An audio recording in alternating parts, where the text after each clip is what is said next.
hello viewers আপোনালোক কেনে আছে মই আশা কৰিছো আপোনালোক ভালে আছে আপোনালোকক আৰু এটা নতুন ভিডিঅলৈ স্বাগতম জনাইছো আপোনালোকৰ কাৰণে এটা ভাল খবৰ লৈ আহিছো অয়েল ইন্ডিয়া লিমিটেড দুলিয়াজনত 262 টা কৰ্মীৰ পদ মুকলি হৈছে তো আহক বিশেষভাৱে চাও oil India limited recruitment 2025 grade 3 1 number BLR 120-25 ইয়াত টোটাল পদ আছে 14টা শিক্ষাগত অৰ্হতা সৰকাৰি স্বীকৃত বোৰ্ডৰ পৰা দশম শ্ৰেণী পাস কৰা হ'ব লাগিব সক্ষম কৰ্তৃপক্ষৰ দ্বাৰা জাৰি কৰা বৈধ দ্বিতীয় শ্ৰেণী বয়লাৰ এটেন্ডেন্স প্ৰমাণপত্ৰ থাকিব লাগিব 2 নম্বৰ OSG 120-25 ইয়াত টোটাল পদ আছে 44টা শিক্ষাগত অৰ্হতা সৰকাৰি স্বীকৃত বোৰ্ডৰ পৰা দশম শ্ৰেণী উত্তীৰ্ণ হলে হ'ব ৰাজ্য পুলিচ ৰাজ্য সশস্ত্ৰ বাহিনী পৰিৰক্ষা আদিত কনিষ্ঠভাৱে কনষ্টেবল তাৰ সমতুল্য 3 বছৰ পূৰ্ণকালীন কৰ্মৰ অভিজ্ঞতা থাকিব লাগিব 3 নম্বৰ JTF 120-25 ইয়াৰ টোটাল পদ আছে 51টা এডুকেশ্যন কোৱালিফিকেশ্যন সৰকাৰি স্বীকৃত বোৰ্ডৰ পৰা হাই সেকেন্ডাৰি পাস কৰা হ'ব লাগিব সৰকাৰি স্বীকৃত বোৰ্ড বিশ্ববিদ্যালয় প্ৰতিষ্ঠানৰ পৰা ফায়াৰ এন্ড সেফটিৰ 1 বছৰৰ ডিপ্লোমা প্ৰমাণপত্ৰ বা NFSC নাগপুৰৰ পৰা সাব অফিচাৰৰ কোৰ্স কৰিব লাগিব আৰু মটৰ ভেহিকল আইন 1988 আৰু কেন্দ্ৰীয় মটৰ ভেহিকল নিয়ম 1989 অনুসৰি সক্ষম কৰ্তৃপক্ষৰ দ্বাৰা জাৰি কৰা বৈধ পেশাধাৰী গধুৰ মটৰ ভেহিকল ড্ৰাইভিং লাইসেন্স থাকিব লাগিব 4 নম্বৰ PHS 120-25 ইয়াত পোষ্ট আছে দুটা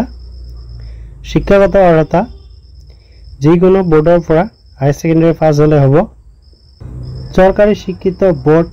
বিশ্ববিদ্যালয় প্ৰতিষ্ঠানৰ পৰা স্যানিটাৰি ইন্সপেক্টৰ কোৰ্স বা হেলথ ইন্সপেক্টৰ কোৰ্স বা sanitary health inspector course public health sanitization 1 বছৰীয়া ডিপ্লোমা বা প্ৰমাণপত্ৰ থাকিব লাগিব আৰু ৰাজ্য কেন্দ্ৰীয় চৰকাৰৰ সংস্থা নগৰীয়া স্থায়ী সংস্থা ব্যক্তিগত খণ্ড সংস্থা পঞ্জীয়নভুক্ত ব্যক্তিগত ফাৰ্মত নিম্নলিখিত কামৰ সৈতে জড়িত 1 বছৰ পূৰ্ণকালীন কৰ্ম অভিজ্ঞতা থাকিব লাগিব পৌৰ সফাই ব্যৱস্থাপনা ভেক্টৰ নিয়ন্ত্ৰণ অধ্যয়ন নিষ্কাশন ব্যৱস্থা পৰিচালনা 5 নম্বৰ TBR 120-25 ইয়াত পোষ্ট আছে 14টা শিক্ষাগত অৰ্হতা যিকোনো বোৰ্ডৰ পৰা মেট্ৰিক পাস কৰা হলে হ'ব সক্ষম কৰ্তৃপক্ষৰ দ্বাৰা জাৰি কৰা বৈধ প্ৰথম শ্ৰেণীৰ বয়লাৰ এটেন্ডেন্ট প্ৰমাণপত্ৰ থাকিব লাগিব 6 নম্বৰ NTR 120-25 ইয়াত পোষ্ট আছে এটা শিক্ষাগত অৰ্হতা ভাৰতীয় নাৰ্সিং কাউন্সিলৰ দ্বাৰা স্বীকৃত প্ৰতিষ্ঠানৰ পৰা বি সায়েন্স নাৰ্সিং বা post basic B science nursing থাকিব লাগিব ৰাজ্য নাৰ্সিং কাউন্সিলৰ পৰা পঞ্জীয়ন লাভৰ পিছত ৰাজ্য কেন্দ্ৰীয় চৰকাৰ সংস্থা ব্যক্তিগত খণ্ড সংস্থা নাৰ্সিং কেন্দ্ৰ 2 বছৰ পূৰ্ণকালীন কৰ্মৰ অভিজ্ঞতা থাকিব লাগিব ৰাজ্য নাৰ্সিং কাউন্সিল পঞ্জীয়ন থাকিব লাগিব 7 নম্বৰ SAS 120-25 ইয়াত পদ আছে এটা শিক্ষাগত অৰ্হতা সৰকাৰি স্বীকৃত বিশ্ববিদ্যালয় প্ৰতিষ্ঠানৰ পৰা হিন্দীত মেজৰ অনাৰ্সৰ সৈতে স্নাতক ডিগ্ৰী পাস কৰা হ'ব লাগিব আৰু স্নাতকত ইংৰাজী এটা বিষয় হিচাপে থাকিব লাগিব সৰকাৰি স্বীকৃত বোৰ্ড বিশ্ববিদ্যালয় প্ৰতিষ্ঠানৰ পৰা হিন্দী ট্ৰান্সলেচনৰ কোডৰ 1 বছৰীয়া প্ৰমাণপত্ৰ বা ডিপ্লোমা থাকিব লাগিব আৰু কম্পিউটাৰ এপ্লিকেশন 6 মাহৰ ডিপ্লোমা প্ৰমাণপত্ৰ আৰু দ্বিভাষিক প্ৰসেসিংৰ দক্ষতা থাকিব লাগিব ৰাজ্য কেন্দ্ৰীয় চৰকাৰৰ সংস্থা ব্যক্তিগত খণ্ড সংস্থা পঞ্জীয়নভুক্ত ব্যক্তিগত ফাৰ্মত হিন্দীৰ পৰা ইংৰাজী আৰু ইংৰাজীৰ পৰা হিন্দী অনুবাদৰ কামত 1 বছৰীয়া পূৰ্ণকালীন কৰ্মৰ অভিজ্ঞতা থাকিব লাগিব গ্ৰেড 4 8 নম্বৰ CHE 120-25 ইয়াত টোটাল পদ আছে 4টা শিক্ষাগত অৰ্হতা যিকোনো বোৰ্ডৰ পৰা দশম শ্ৰেণী পাছ কৰা হলে হ'ব আৰু চৰকাৰী শিক্ষিত বিশ্ববিদ্যালয় বোৰ্ড প্ৰতিষ্ঠানৰ পৰা কেমিকেল ইঞ্জিনিয়াৰিংত 3 বছৰীয়া ডিপ্লোমা থাকিব লাগিব 9 নম্বৰ CIV 120-25 ইয়াত টোটাল পদ আছে 11টা শিক্ষাগত অৰ্হতা যিকোনো বোৰ্ডৰ পৰা দশম শ্ৰেণী উত্তীৰ্ণ হলে হ'ব আৰু চৰকাৰী শিক্ষিত বিশ্ববিদ্যালয় বোৰ্ড প্ৰতিষ্ঠানৰ পৰা সিভিল ইঞ্জিনিয়াৰিংত 3 বছৰীয়া ডিপ্লোমা থাকিব লাগিব 10 নম্বৰ COM 120-25 ইয়াত টোটাল পদ আছে 2টা শিক্ষাগত অৰ্হতা যিকোনো বোৰ্ডৰ পৰা দশম শ্ৰেণী উত্তীৰ্ণ হলে হ'ব আৰু চৰকাৰী শিক্ষিত বিশ্ববিদ্যালয় বোৰ্ড প্ৰতিষ্ঠানৰ পৰা কম্পিউটাৰ ইঞ্জিনিয়াৰিংত 3 বছৰীয়া ডিপ্লোমা থাকিব লাগিব 11 নম্বৰ INS 120-25 ইয়াত টোটাল পদ আছে 25টা শিক্ষাগত অৰ্হতা যিকোনো বোৰ্ডৰ পৰা দশম শ্ৰেণী পাছ কৰা হলে হ'ব আৰু চৰকাৰী শিক্ষিত বিশ্ববিদ্যালয় বোৰ্ড প্ৰতিষ্ঠানৰ পৰা ইলেক্ট্ৰনিক আৰু টেলিকমিউনিকেশ্যন ইঞ্জিনিয়াৰিং বা ইলেক্ট্ৰনিক এণ্ড কমিউনিকেশ্যন ইঞ্জিনিয়াৰিং বা টেকনলজি বা ইলেক্ট্ৰমেশ্যন এণ্ড কণ্ট্ৰল ইঞ্জিনিয়াৰিংত 3 বছৰীয়া ডিপ্লোমা থাকিব লাগিব 12 MEC 120-25 ইয়াত টোটাল পদ আছে 62টা শিক্ষাগত অৰ্হতা যিকোনো বোৰ্ডৰ পৰা দশম শ্ৰেণী উত্তীৰ্ণ হলে হ'ব আৰু চৰকাৰী শিক্ষিত বিশ্ববিদ্যালয় বোৰ্ড প্ৰতিষ্ঠানৰ পৰা মেকানিকেল ইঞ্জিনিয়াৰিংত 3 বছৰীয়া ডিপ্লোমা থাকিব লাগিব গ্ৰেড 7 13 নম্বৰ ELE 120-25 ইয়াত টোটাল পদ আছে 31টা শিক্ষাগত অৰ্হতা চৰকাৰী শিক্ষিত বোৰ্ডৰ পৰা দশম শ্ৰেণী পাছ কৰা হলে হ'ব আৰু চৰকাৰী শিক্ষিত বিশ্ববিদ্যালয় বোৰ্ড প্ৰতিষ্ঠানৰ পৰা ইলেক্ট্ৰিকেল ইঞ্জিনিয়াৰিংত 3 বছৰীয়া ডিপ্লোমা থাকিব লাগিব আৰু অসম চৰকাৰৰ ইলেক্ট্ৰিকেল লাইসেন্সিং বোৰ্ডৰ দ্বাৰা জাৰি কৰা